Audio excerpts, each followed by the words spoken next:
dengan NIM 140. Saya Muhammad Sabani Rahmatullah dengan NIM 141. Saya Wildan Fuadi dengan NIM 142. Saya Aulia Putri dengan NIM 162. Saya Nabila Helmalia Putri dengan NIM 145. Nah, di sini kami akan membuat video podcast untuk melengkapi tugas akhir mata kuliah mentalitas dengan judul Suara Bumi. Nah, pasti kalian pada penasaran kan gimana kelanjutannya? Check it out. Assalamualaikum warahmatullahi wabarakatuh. Halo sobat semuanya, selamat malam. Oke, selamat datang di podcast Suara Bumi. Nah, tempat dimana kita untuk mengobrol santai nih, tapi obrolan kita ini penuh makna mengenai isu-isu lingkungan yang ada di kehidupan kita. Oke, perkenalkan, nama saya Julia Wulandari. Saya dari NIM 140. Saya di sebagai host. Namun kali ini saya tidak sendiri. Saya bersama rekan saya. Saya Wildan Fuadi sebagai co-host. Oke, kita kali ini kedatangan tamu spesial nih untuk narasumber kita. Oke, bisa perkenalkan kakak dari mana? Perkenalkan nama terlebih dahulu, dari prodi apa dan fakultas apa? Mungkin kakak bisa dijelaskan. Oke, namaku Panji Pramudia Putra dari Prodi Ilmu Komunikasi. Ya. Oke teman-teman, nih kakaknya bukan hanya dari prodi ilmu komunikasi. Nah, kakaknya ini mempunyai pengalaman yang sangat luas ya. Nah, kakaknya ini merupakan salah satu anggota organisasi dari pecinta alam. Nah, selain itu kakaknya juga menjadi anggota inisiatif Bangkalan ya kak ya. Mungkin bisa diceritakan pengalamannya mengenai kakak yang ikut organisasi di pecinta alam atau mungkin yang di inisiatif Bangkalan nih kak. Oke, jadi pengalamanku ya di organisasi pecinta alam banyak sekali. Namanya juga pecinta alam kan. Jadi kita menjaga alam. Nah, juga di inisiatif Bangkalan kita belajar yang namanya isu-isu lingkungan seperti sampah, peduli sampah, tentang apa ya? Klasifikasi sampah juga, daur ulang, itu banyak sekali ilmunya di komunitas. Nah, menarik karena tamu kita itu relate dengan topik kita kali ini tentang inisiatif untuk menjaga lingkungan, tepatnya di daerah Bangkalan. Ada nggak kak pengalaman kakak sendiri, pengalaman pribadi yang nggak bisa dilupakan untuk kedepannya nanti ketika sudah menjadi dewasa, pengalaman itu yang pernah kakak lakukan selama ikut organisasi tersebut? Banyak ya yang pengalaman tentang ikut komunitas seperti itu ya. Iya. Tentang sadar sampah kayak gimana, karena kita selama berkegiatan di komunitas tersebut itu sangat miris sekali. Ternyata populasi sampah di daerah kita sendiri di Bangkalan itu sangat banyak dan banyak yang tidak tertangani. Juga banyak TPA yang mati, juga banyak sampah-sampah yang menumpuk. Juga dari komunitas tersebut ya saya banyak belajar tentang bagaimana sih mengurangi penggunaan sampah, terutama sampah plastik ya. Tapi harusnya kan ini dari kesadaran masyarakat sekitar juga ya kak ya. Karena kan bisa, masa iya mereka nggak punya pikiran untuk menjaga lingkungan, tapi itu emang apa ya kak ya. Pernah nggak dari komunitas kakak itu terjun langsung mengedukasi warga sekitar yang tepatnya di Bangkalan sendiri? Sering banyak kegiatan dari kita itu untuk mengedukasi masyarakat, terutama kita ke sekolah-sekolah ya, sekolah-sekolah. Dari semenjak dini kita edukasi tentang bagaimana penggunaan sampah plastik, mengurangi penggunaan sampah plastik. Oke kak, jadi gini ya, kami punya pertanyaan nih buat kakak. Mungkin bisa diceritakan ya, apa sih sebenarnya yang membuat sampah plastik ini menjadi ancaman serius pada lingkungan saat ini kak? Ini berarti lebih lebih ke sampah plastik. Iya, ya, sama plastik benar. Kalau sampah plastik itu menurut data yang pernah saya baca ya, per 1 tahun di dunia itu menghasilkan 400 juta ton sampah plastik. Itu sampah plastiknya aja ya. Sampah plastik. Itu belum yang dari baju Iya. dan lain-lain ya. Hanya itu plastik. Dari 400 juta ton itu kalian tahu nggak kalau 11 juta tonnya masuk laut? Masuk Dari- laut. Iya, 400 juta ton, 11 jutanya ada di laut. Itu di seluruh dunia kan? Iya, di seluruh dunia. Situ bisa Jadi menyebabkan. dampaknya 11 juta ton sampah yang masuk laut itu telah membunuh 100.000 mamalia laut dan sekitar 1 juta burung laut. Itu kan sangat miris sekali ya. Bisa mengganggu ekosistem di laut juga. Nah, secara gak langsung sampah yang masuk laut itu bisa kita konsumsi. Dari mana? Dari garam dapur. Kalian tahu kan garam yang kita konsumsi itu asalnya dari laut kan? Iya, Dari- benar. Jadi dari sampah-sampah yang terurai di laut itu ada mikroplastik yang hadir dalam garam dapur itu yang kita konsumsi. Sambil diminum dong, Kak. Santai-santai ngobrol ya. Nah juga aku pernah dengar ya kalau air minum yang kita konsumsi juga mengandung mikroplastik. Gitu. Air minum. Air minum. Ya kalau Karena- misalnya minumnya dari botol. Iya. Heeh. Karena kebanyakan itu air yang kita minum itu kan dari botol plastik ya. Iya. Dari botol plastik itu yang mengandung BPA. Nah, itu bisa melepaskan mikroplastik secara tidak langsung. Tapi kan ya sebenarnya kita bisa misal nih kita jajan di kantin ya Kak ya. Bisa misal nih beli makanan bungkus atau nggak beli minum. Itu sebenarnya kita bisa bawa tumbler sendiri, bisa bawa tempat makan sendiri. Cuman pastinya orang-orang tuh carinya yang praktis kan ya. Ya. Nah, maka dari itu plastik masih menjadi favorit masyarakat kita karena praktis ya, juga murah daripada kita ribet bawa tumbler segala macam. Mungkin pikiran Kalau karena kita secara tidak langsung mengkonsumsi gas yang berasal dari sampah plastik itu, dampaknya ke tubuh kita itu apa? banyak risiko kesehatan jangka panjang jika kita terus mengkonsumsi mikroplastik. Mungkin setiap harinya dikit yang dikonsumsi, cuman jika kita tidak merubah gaya hidup itu akan meningkatkan risiko penyakit tersebut seperti kanker, penyumbatan darah, serta risiko mikroplastik itu. Oke, pertanyaan selanjutnya nih ya Kak. Pertanyaan yang kedua, menurut Kakak nih, kenapa plastik itu sangat dominan digunakan dalam kehidupan sehari-hari nih? Padahal kan kita sudah tahu tuh dampak dari penggunaan plastik itu apa hal? Nah, penggunaan plastik itu masih sangat dominan karena plastik itu dianggap murah, juga praktis. Industri-industri itu menganggap itu tuh hal yang bisa membuat praktis, gitu. Murah juga, mudah dibentuk kan, mudah dibentuk. Plastik juga penggunaan plastik setiap harinya dianggap favorit bagi masyarakat karena juga mereka jajan dengan kemasan plastik sekali pakai itu langsung buang, makan langsung buang.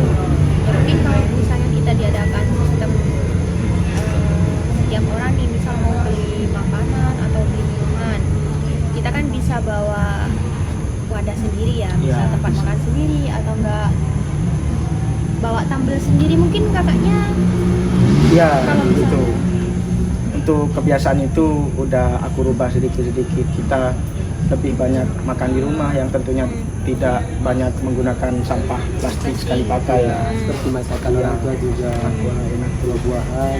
Aku juga tiap hari udah bawa tumbler nih. Wah, Jadi kalian asik. harus ikutin juga. buat teman-teman nih. Mengurangi plastik. Mencintai lingkungan, Iya. untuk mencintai lingkungan. Siapa tahu kita bisa niru kayak kakaknya ya. Dan harus kita Harus rubah ya. pola hidup kita. Hidup kita. Oke Kak. Untuk pertanyaan yang ketiga nih ya Kak ya, apakah ada jenis plastik tertentu nih yang paling bermasalah atau paling banyak menyumbang polusi? Nah, untuk jenis spesifiknya ya itu saya kurang tahu atau mungkin nggak ada. Cuman yang paling disorot itu sampah sekali pakai. Sampah sekali pakai. Nah, sampah sekali pakai itu menggunakan bahan-bahan yang sekiranya terurai itu 100 sampai 500 tahun. Menggunakan bahan-bahan seperti plastik PP atau propilen, PP gitu kan. Itu jenis-jenis plastik konvensional yang banyak digunakan dalam industri. Untuk kemasan makanan, pembungkus-pembungkus yang lain, itu menggunakan plastik tersebut. Dari plastik tersebut lama kan diurai 100 sampai 500 tahun. Jadi bisa menyebabkan bisa menyebabkan polusi juga. Jika itu dibuang di tanah, tanah kita tercemar kan, tercemar gitu. Terus jika masuk laut juga seperti tadi yang aku omongin ya, membunuh ikan, mamalia laut, merusak ekosistem laut, juga secara tidak langsung masuk ke tubuh kita kan. Juga gini loh, dari 400 juta ton sampah yang tadi aku sebutin itu gak semuanya bisa didaur ulang. Bisa ditampung juga oleh tempat pembuangan sampah. Jadi terkadang sisa-sisa dari sampah yang tidak bisa didaur ulang itu kadang dibakar. Jadi harus dipilah terlebih dahulu nih ya Kak ya, nggak tiba-tiba didaur ulang Kak. Jadi alternatifnya hanya dibakar. Mungkin yang bisa dilakukan saat ini tidak ada hal yang lain.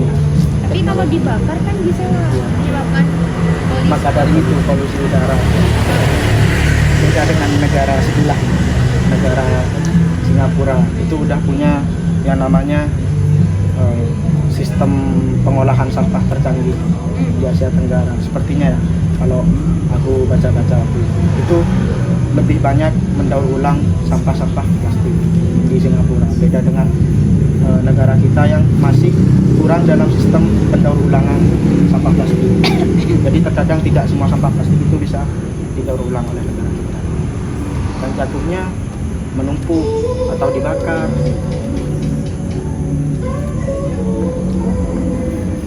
Oke, pertanyaan selanjutnya nih ya Kak ya. Bagaimana budaya konsumsi modern seperti belanja online, makanan cepat saji, produk sekali pakai itu memperparah krisis sampah plastik? Nah, ini uniknya. Dari kalian menyebutkan e-commerce, itu penggunaan pembelanjaan di e-commerce meningkat itu sejak pandemi. Karena kita mungkin malas keluar dan tidak boleh keluar juga kan, emang di lockdown. Ya, dari itu kita banyak mengandalkan toko hijau, toko oranye gitu buat belanja. Benar. Kalian sadar gak sih kalau kalian belanja di e-commerce itu kalian juga menyumbang sampah plastik? Kenapa Kak? Kok bisa gitu? Dari pembungkusnya, bubble wrap. Oh iya, juga makin salah nambah satu. dong. Dari pembungkus dari produknya tambah untuk pengirimannya itu. Aku jarang sih melihat beberapa seller-seller menggunakan hal yang selain plastik itu.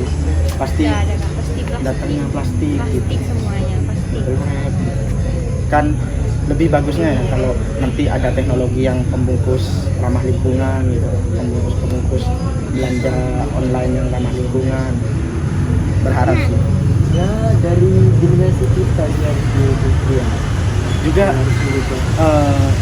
nggak dari e-commerce juga ya, tapi lebih dari makanan cepat saji. Iya. Nah, gaya hidup mengonsumsi makanan cepat saji itu juga kita per sekali makan kita itu menyumbang sampah plastik 5 jenis. 5 jenis. Ya, sekurang-kurangnya 5 jenis. Kita kalau makan sekali pakai kan pasti kebanyakan wadahnya itu dari styrofoam, mika plastik gitu kan. Sendok aja pasti dari plastik tuh kalau misalnya kita beli. Menarik tuh. Saya pernah punya guru di waktu SMA. Guru saya nih jualan makanan yang dimana otomatis kita butuh pembungkus kan. Iya. Nah karena guru saya cerita kalau ini kalau saya jualan pakai styrofoam, terus anak cucunya melihat kalau dunia itu hancur karena nenek moyangnya kan, nanti guru saya juga kena dampaknya. Jadi guru saya itu memutuskan buat menjual dengan kemasan yang kardus gitu, bukan lebih ke styrofoam, karena masih mengingat takutnya di masa depan ke anak cucunya malah ngatain guru saya itu. Jadi seperti itu. Ya, penggunaan sampah plastik pada makanan cepat saji itu banyak sekali. Dari styrofoam, mika, juga sendok, sedotan kan dari plastik kan. Juga kadang kita beli minuman botolan kan, itu kebanyakan sampah sekali pakai, sampah plastik sekali pakai. Oke Kak. Oke nih Kak, pertanyaan terakhir buat Kakak nih. Apakah masyarakat kita itu sudah cukup sadar akan dampak dari pola konsumsi yang mereka jalani? Untuk kesadaran ya, saya pernah baca beberapa penelitian tentang seberapa sadar masyarakat tentang penggunaan sampah plastik. Dari 70% responden itu menyatakan bahwa tidak setuju penggunaan sampah plastik sekali pakai. Tapi hanya 20%, sekitar 20%-nya yang merubah gaya hidup mereka. Jadi 70% mereka bilang nggak setuju kan penggunaan sampah plastik sekali pakai. Tapi kenapa 20%-nya yang mengubah gaya hidup mereka? Berarti mereka belum teredukasi tentang penggunaan sampah plastik. Terus mungkin mereka menganggap plastik itu ringan juga, terus praktis. Itu juga regulasi dari pemerintah sih yang kurang tentang penggunaan sampah plastik. Cuman di kota-kota besar tuh udah loh menerapkan yang namanya zero waste, penggunaan meminimalisir penggunaan sampah plastik di pusat perbelanjaan. Jadi seperti yang kita belanja di mana itu April dan semacamnya ya. Nah itu di kota-kota besar udah nggak pakai yang namanya plastik pembungkus kresek. Nah sebagai gantinya mereka menyediakan pembungkus yang plastik, kantong belanja plastik. Cuman aku mikir ya, itu cuman berlaku di pusat perbelanjaan, sedangkan di pasar tradisional dan yang lainnya kayaknya masih pakai yang namanya plastik kresek.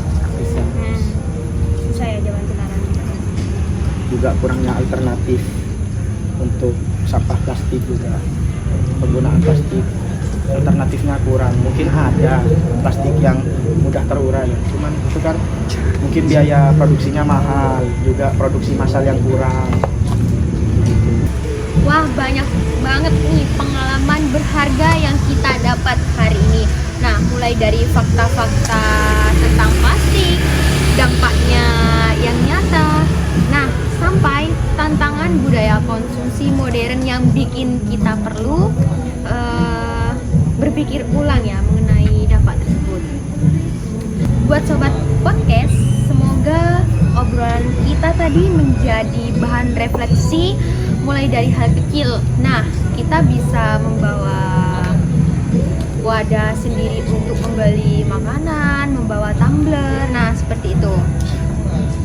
Langkah kecil itu bisa menjadi awal untuk perubahan kita. Oke, terima kasih banyak untuk Kak Panji yang sudah menyempatkan waktunya untuk hadir di podcast ini.